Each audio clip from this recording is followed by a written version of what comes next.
SummerSlam 2025 is only a week away and the match card is looking stacked. So let's predict the winners of every match. I'm Brandon, this is Wrestling Talk. No long intro, let's get started. Starting off with the most obvious one. Randy Orton and Jelly Roll versus Drew McIntyre and Logan Paul. To me, this is the easiest match to predict on the entire card. There's no way that WWE is going to have Jelly Roll lose his first ever wrestling match. They didn't do that with Bad Bunny, they didn't do that with Logan Paul. This is just going to be a simple, fun, goofy match where the babyface celebrity gets the win, pops the crowd, sends everyone home happy. There is literally nothing more to it, which is unfortunate for Drew McIntyre because given the 2024 that he had, I thought by this point he would be challenging for a world title or already holding a world title. So hopefully this is just a little side quest or pit stop for Drew McIntyre. In a perfect world, Jelly Roll gets the pin over Logan Paul, and then after, Drew McIntyre gets to challenge whoever the WWE champion is at Clash in Paris. If that happens, I am perfectly fine with Drew McIntyre being a part of this goofy match. But as it is, Randy and Jelly Roll for the win 100%. Moving on to the other big tag match. Roman Reigns and Jey Uso versus Bron Breakker and Bronson Reed. This is a more interesting one because at face value, obviously you'd think Roman and Jey are gonna win. Roman is the big babyface having his first match back since WrestleMania. Roman and Jey are more over than like anyone on the WWE roster, whereas Braun and Bronson still haven't really found their footing as heels. I mean, to be honest, they weren't really set up for success in the first place. Ever since the formation of this new Seth Rollins, Paul Heyman faction, Braun and Bronson were basically relegated to henchmen, and also the team doesn't even have a name, which I think is stupid. So because of the fact that it's two of WWE's biggest stars versus two of their newer heels, and let's be honest, not even two of their best heels, Roman and Jey winning is the very safe choice. But then you gotta look at things long term, because after SummerSlam, let's be honest, Roman Reigns is not going to wrestle again till probably Survivor Series, whereas Bron Breakker and Bronson Reed are still gonna be around, and currently things aren't looking the best for their faction. Their charismatic leader in Seth Rollins got injured, or so we think. Therefore, the group can't even leverage the Money in the Bank briefcase for the time being. So now the group has been put in this awkward situation where the two henchmen need to elevate themselves to main event heels. And if they lose this match to Roman and Jey, that is going to be pretty much impossible to do, because not only would they not have a leader, they would also be ineffective. So given the fact that I think Bron Breakker and Bronson Reed need the win more, that's where I'm leaning. And also, if Roman Reigns isn't wrestling again until Survivor Series in a War Games match, whatever happens in this match needs to plant the seeds for whatever Roman does at Survivor Series. And at Survivor Series this year, I think we're going to see Team Roman versus Team Seth, whether or not Seth is actually able to compete. So to me, it makes all the sense in the world that Bron Breakker and Bronson Reed get the win by pinning Jey Uso, and then Roman goes off to film Street Fighter, and when he comes back a little bit before Survivor Series, we can use the loss at SummerSlam to fuel the story between Team Roman and Team Seth at War Games. So the more I think about it, I think Bron Breakker and Bronson Reed are going to win this match. However, if they don't, then that is going to make it way more likely that Seth Rollins is going to cash in his Money in the Bank briefcase, making it the heist of the summer, so that after SummerSlam, the group still has some measure of success behind them. Honestly though, at the moment, I have no idea what to think of the Seth Rollins injury, so I think what WWE is going to do is just have Braun and Bronson prove that they're dominant heels, and then move on, eventually coming back to this story around Survivor Series. If you want more details on my idea for what's going to happen at War Games, check out the video I made last week where I predict all of John Cena's final WWE matches between SummerSlam and Saturday night's main event in December. I go into the Team Roman versus Team Seth dynamic a lot more. But moving on, Sami Zayn versus Karrion Kross. I gotta be honest, this is a match I don't really care about. I like both performers, but as a character, I feel like Sami Zayn has gotten a bit stale for me. And Karrion Kross, I would really just like to see move on to something else. So hopefully this feud ends at SummerSlam. And I think it's definitely going to, because according to reports, neither Karrion Kross or Scarlett have been offered new WWE contracts, and apparently their current ones expire in August. So when I look at this match, I can't help to think that WWE is doing the same thing they did with Cena versus R-Truth at Saturday night's main event. Basically saying, hey R-Truth, hey Karrion Kross, let's give you one last big PLE match and then release you, or just not renew your contract. It backfired with R-Truth. Will it backfire with Karrion Kross? I feel like the dude has a lot of online support. So if I'm looking at things from that angle, Karrion Kross is probably going to lose this match, and WWE's probably going to want to keep Sami Zayn's momentum going so he can challenge whoever the World Heavyweight Champion is at some point this year. However, even if Karrion Kross loses, he can still win as long as Sami Zayn shows a darker side to himself when he beats Karrion Kross, and then maybe turns heel at some point before WrestleMania, which I do think is going to happen. I think Sami Zayn is going to go heel at some point. I know a lot of people think he's going to win the Royal Rumble as a babyface. To me, that's just too obvious. I don't know, I could be wrong, but I think at SummerSlam, Sami Zayn's gonna win. We've already told the story of Karrion Kross injuring Sami Zayn's ribs and him and Scarlett interfering in matches so Karrion could get the win. So because that story has already been told on Monday Night Raw, I think SummerSlam is just going to be the end of the story where Sami Zayn finally gets rid of the Karrion Kross problem. But again, Karrion Kross might still win in the long run. All right, now let's get into the title matches. The TLC match for the WWE Tag Team Championships. I am so excited that this match is happening. The SmackDown Tag Team division has done such great work. They should have been on the WrestleMania card. I'm happy that WWE is now correcting that problem with them being on SummerSlam. As for who's winning, I don't think it's going to be any team that has recently held the titles. So no DIY, no Motor City Machine Guns, no Street Profits. For Axiom, I just don't think has enough momentum or development behind them for them to get the win. So to me, it's either the Wyatt Six or Rey Fenix and Andrade. And to me, it's very simple. The Wyatt Six just got these titles. It would not make any sense for them to lose the titles so soon. However, I do still think that at the end of the day, Rey Fenix and Andrade are going to be the ones to dethrone them. But I think that's going to happen down the line as a very traditional 2-on-2 tag match. So for now, in this crazy 6-pack balls to the wall TLC match, I think it's going to be incredible, but the Wyatt Six are going to retain. Moving on to the other set of tag titles, Charlotte Flair and Alexa Bliss versus Roxanne Perez and Raquel Rodriguez for the WWE Women's Tag Team Championships. This is an interesting one because after Liv Morgan got injured, I thought the story would be Roxanne and Raquel retaining the tag team titles, building up a friendship,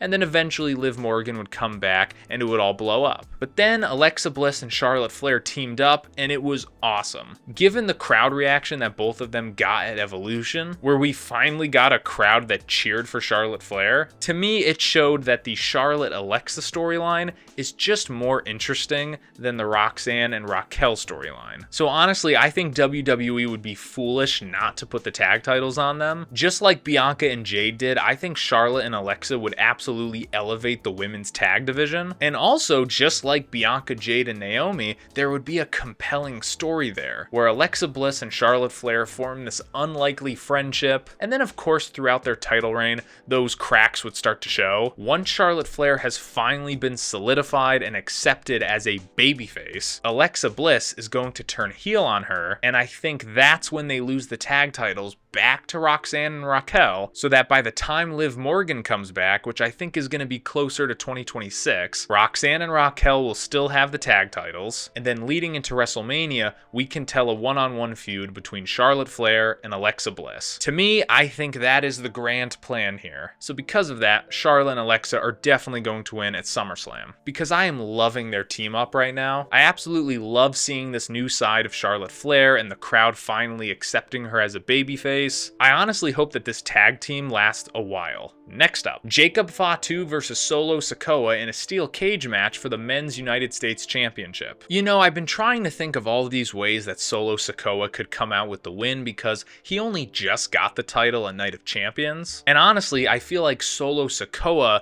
could use the US title more than Jacob Fatu. Jacob Fatu, I think, is already at that main event level, whereas Solo Sikoa and the MFTs are firmly placed in the mid-card right now. So from a long-term standpoint, it makes sense for Solo to retain here. But given the fact that this is a steel cage match, it seems to be the end of this feud. This is where Jacob Fatu is going to fend off every member of MFT, get the US title back in front of a giant audience at SummerSlam, and then afterwards he can go on to face guys like Damian Priest, Alistair Black, Carmelo Hayes, The Miz. If Solo retains, I'm not seeing that huge lineup of challengers. And besides, it's Triple H. He loves changing his champions at WrestleMania or SummerSlam. Those are the big two events where he likes titles to change hands. So I think this is just going to be one of the many title changes at the PLE. Jacob for the win. I would actually be shocked if he loses a steel cage match. Next up, Dominic Mysterio versus AJ Styles for the Men's Intercontinental Championship. On paper, AJ should win this,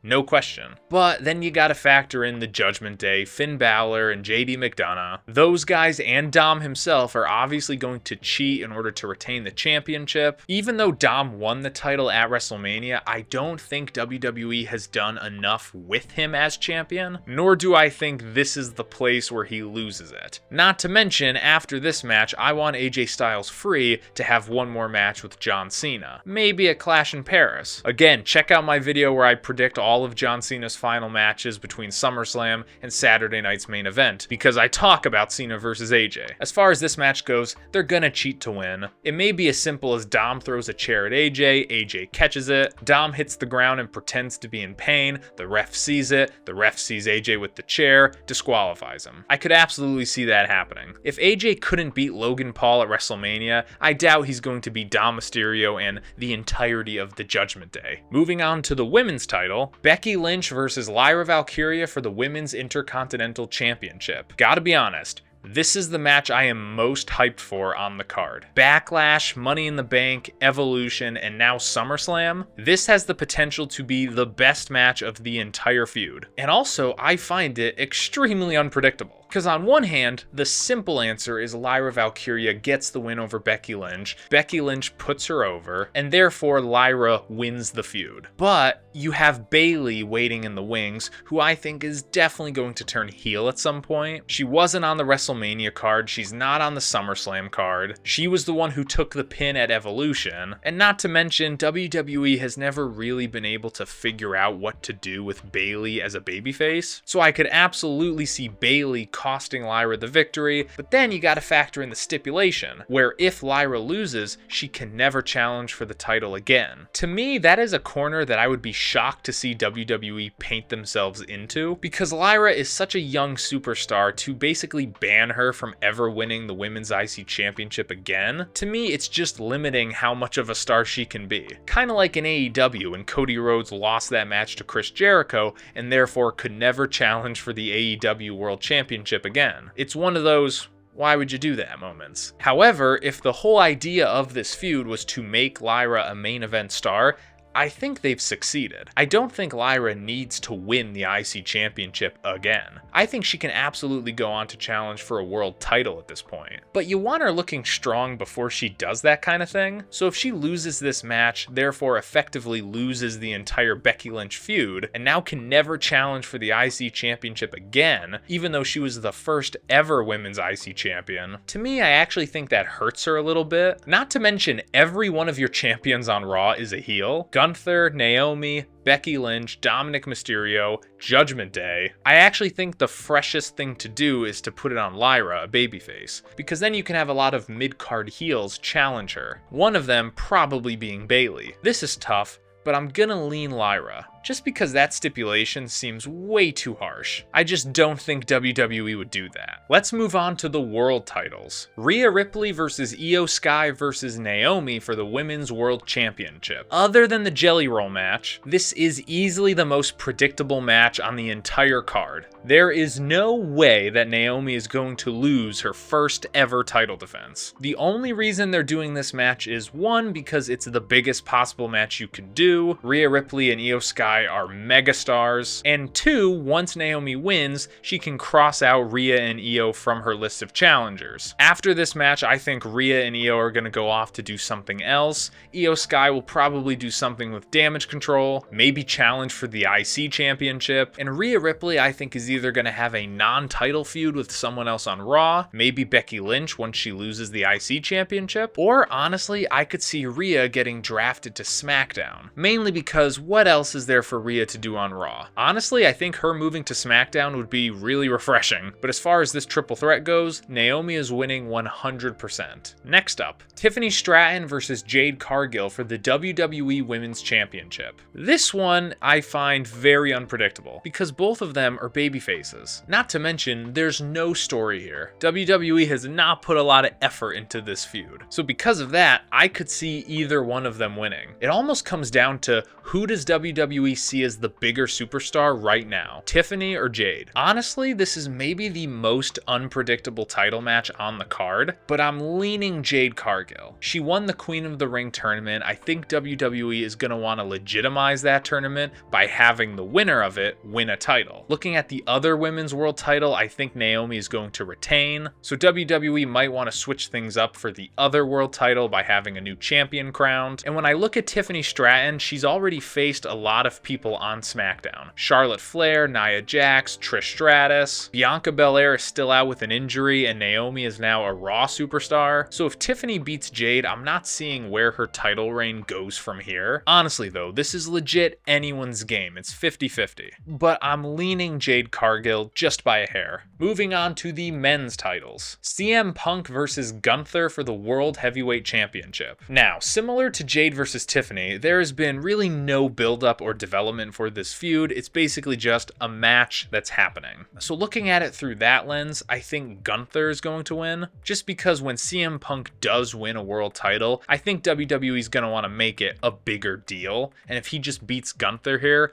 it's not going to feel like that big of a deal. But there's also the Seth Rollins of it all. Seth Rollins got injured at Saturday night's main event, but when he hosted the Rich Eisen show a few days later, he said that the MRI was inconclusive because of the swelling, so at the time he didn't know how long he'd be out for. Paul Heyman on Raw has echoed the same sentiments. Seth Rollins is going to be out for a while, we just don't know how long. All of that discourse tells me that we might be getting worked. I'm not a doctor, but I've never heard a wrestler go in for an MRI after an injury and then they come back saying it was inconclusive. I don't know how long I'm gonna be out for. To me, that's crazy. When Liv Morgan got injured, like Seth Rollins, she was a part of a lot of storylines. She was a tag team champion with Raquel, she was feuding with Nikki Bella, and as soon as she got injured, WWE was very quick to say, hey, she dislocated her shoulder, here's the recovery time, we're probably looking at end of the year, maybe early 2026 for a return. With Seth Rollins, we haven't heard anything, so that really makes me think that he is not that injured. Don't get me wrong, maybe he is injured, but it's not something that's going to keep him out for months. Maybe he can cash in on the match, win the World Heavyweight Championship, and then just like Dom Mysterio did with the IC title, hand Adam Pearce a doctor's note saying that he actually can't defend for a month or two. I could absolutely see that happening, 100%. And also, the rumor is that Gunther versus CM Punk is going to main event night 1 of SummerSlam. To me, if this match is going to main event, given the lack of build-up to it, there has to be something big that happens during it, especially since, again, there hasn't been any development or build-up for this feud. It's literally just Punk won a battle royal, he's challenging Gunther, they had like one promo segment together where they both just said they respected each other, see you at SummerSlam. Single Singles matches with clear decisive victories to end a PLE are totally fine, but this one has been such a lame feud that if it main evented the show, and then either Gunther or Punk wins and then we cut to black, to me that's a little underwhelming. So to be honest, I think Gunther winning is the most likely scenario, but Seth Rollins cashing in, taking the title away from both guys, to me, that is pretty likely at this point. Am I willing to bet money on it? No, but Seth Rollins walking out with the World Heavyweight Championship is much more likely than CM Punk walking out with it. Just my opinion. Now let's move on to the main event. John Cena versus Cody Rhodes for the WWE Undisputed Championship. Why do they call it undisputed? There is another World Championship on Raw. Wouldn't that dispute this title? Whatever. After this match, I think there are only going to be 4 more John Cena matches in the entirety of his WWE career. Clash in Paris, Crown Jewel, Survivor Series, Saturday night's main event. And again, I made a video last week where I predict his matches for all 4 of those PLEs, so go check that out if you haven't already. I don't think WWE wants to use any more of John Cena's matches on this Cody Rhodes feud. They had a match at WrestleMania, they had a tag match at Money in the Bank. I think SummerSlam is going to be the end of this story. And let's be honest, the only way for this story to end is Cody Rhodes getting his win back. You can't say that Cody Rhodes is the guy, he's the modern day John Cena, if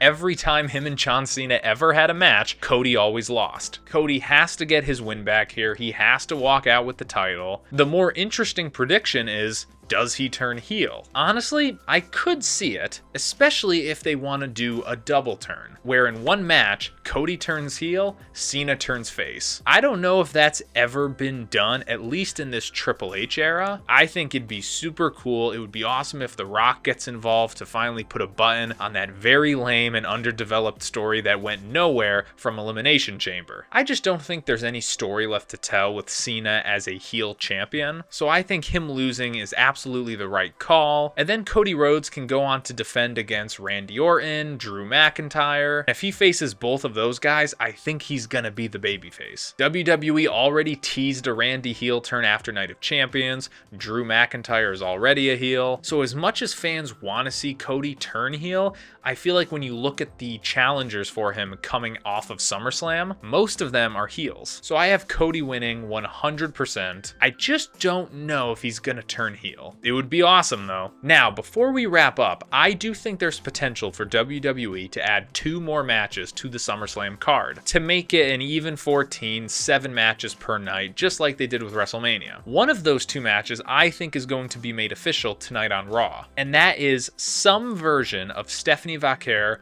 versus Chelsea Green. Tonight on Raw, it's going to be a 4-on-4 tag match. Rhea, Io, Stephanie, and Nikki Bella versus Naomi, Chelsea, and the Secret Hervis. In that match, I think it's entirely possible that WWE sets up something between Stephanie, Nikki, and Chelsea and the Secret Hervis. They've already been teasing it the past few episodes of Raw, so I think it's going to be a 3-on-3 tag match. Chelsea Green, Piper Niven, and Alba Fire versus Stephanie Vaquer, Nikki Bella, and a returning Brie Bella. Rumor has it that Brie Bella was supposed to return at Evolution, but after Liv Morgan got injured, plans got scrapped, the card got completely restructured, Nikki Bella ended up just entering the Battle Royal, and I think WWE put Brie Bella's return on hold. Honestly, I could see Brie Bella returning tonight on Raw to set up this match, but if she doesn't, I could still see it happening at SummerSlam. It could just be Stephanie versus Chelsea one-on-one, but you have Nikki Bella, who is one of the most famous superstars currently in the women's division. From a mainstream standpoint, she is arguably more popular than most of the women on the roster. So if you want to make SummerSlam as big as it can possibly be, I think you have to put her in a match. And I don't think it's just going to be a 2-on-2 because there are 3 members of Chelsea Green's team. So I think what's happening is Stephanie and the Bellas versus Chelsea and the Secret Hervis, and it is going to be an easy win for Stephanie and the Bellas. The whole point of the match is going to be to keep Stephanie looking strong prior to her title match at Clash in Paris. And then also, honestly, I think this is the match where Cardi B gets involved, because Cardi B is still slated to host SummerSlam. So obviously she's going to get involved in at least one of the matches. I could see her getting involved in Becky versus Lyra, because when Bayley inevitably comes down to interfere in the match, Cardi B could absolutely take her out. The two of them have already had some Twitter exchanges, so I could see that. But I think the more likely thing is Cardi B to help Stephanie Vaquer and the Bellas take down Chelsea and the Secret Hervis. I just think it makes more sense to happen there. And then the last match I think will happen at SummerSlam is Damian Priest versus Alistair Black. I'm confused why they haven't made this match official already. I think either during the week or on the Go Home episode of SmackDown they will. I could see either one of them going on to challenge for the US Championship after this. You'd think Alistair would win because he's the newer guy on the roster, but he doesn't really have a lot of momentum behind him, so I think Damian winning is just the safer bet. But that's it. Those are my predictions for every match of SummerSlam 2025, plus a few matches that haven't been announced yet but I think are going to. What do you think? Comment below, let me know, and I'll see you next time. Bye bye.